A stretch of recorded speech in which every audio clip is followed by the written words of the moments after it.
sunday so brightly. Bonjour. Merci de nous accorder du temps pour les interviews Mon métier a du goût. Avec grand plaisir. Est-ce que vous pouvez vous présenter? Alors oui, bonjour, donc je m'appelle Gilles Bell et donc je travaille pour Nespresso, d'accord, depuis maintenant plus d'une dizaine d'années, d'accord, et je m'occupe donc pour la marque de tout ce qui touche à la gastronomie. Voilà. Et vous avez un parcours dans la gastronomie ou... alors moi j'ai un parcours très atypique puisque je suis ancien banquier et les hasards de la vie m'ont amené un jour à travailler dans le café, donc vraiment le hasard. Et donc j'ai vraiment aimé ce produit et donc j'ai réussi à acquérir une certaine expertise pendant toutes ces années qui m'ont permis effectivement d'occuper le poste que j'occupe aujourd'hui. Voilà. Et vous m'en parliez tout à l'heure, c'est un poste que vous avez presque créé. Tout à fait. Qu'est-ce que vous faites exactement? Alors, premièrement, j'ai dans ma vie été commercial. Et donc bien entendu, je me suis aperçu que sur le terrain, dans la marque, il manquait ce petit pôle d'expertise et surtout la relation avec les chefs. Et donc je me suis dit, pendant ces quelques années, on va essayer de trouver un moyen de créer ce poste. Et donc il a été créé maintenant il y a 5 ans et on l'a même dupliqué dans d'autres pays. Voilà. Bon, quand on va manger au restaurant, on finit toujours par un bon café. Absolument. Il y a vraiment donc un lien entre Nespresso et la gastronomie. Tout à fait. Comment ça se concrétise aujourd'hui? Alors aujourd'hui, on a un rapport effectivement très important avec le monde de la gastronomie, puisqu'on travaille avec 30% des étoilés du guide Michelin. D'accord. La grande force de la marque, je dirais, c'est que la maîtrise de l'extraction. Et donc c'est ce qui fait qu'on a un produit très régulier.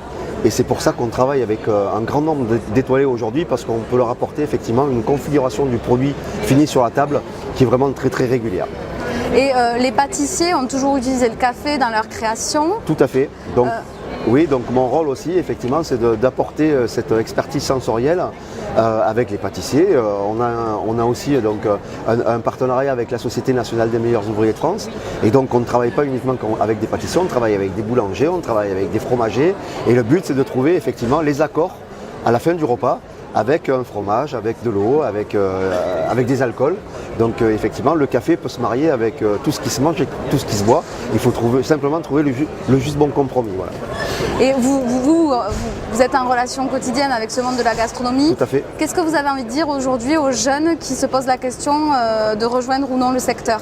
Alors c'est un secteur, moi je dirais que c'est un secteur très difficile, mais c'est surtout avant tout de la passion. Dans ce métier, si on n'a pas de passion, je veux dire, ce sera toujours compliqué.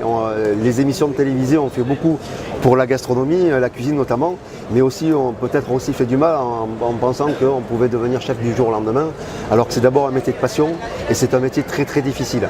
Donc voilà ce que j'ai envie de dire aux jeunes, si vous venez dans ce milieu-là, venez par passion et ça paiera.